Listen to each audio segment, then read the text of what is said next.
Alright, on the 2004 to 2006 Sprinter, right here there's supposed to be a rubber donut zip tied right on there. And if you look closely, just a little scratch, no big deal, right? Nah, this is causing an intermittent short to ground. Right there. And it's actually sawing that green wire in half. I don't even know if those strands are still connected. You can see how it kind of digs in just like that.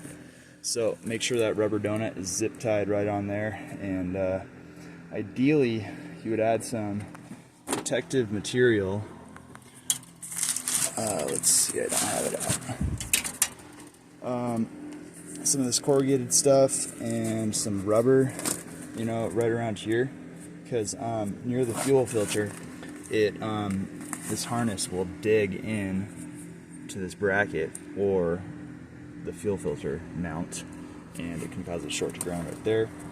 And also you can get a short to ground here because the wires are bare underneath this little cover and they're vibrating a lot. And you can also pinch this cam sensor wire here, and there you go.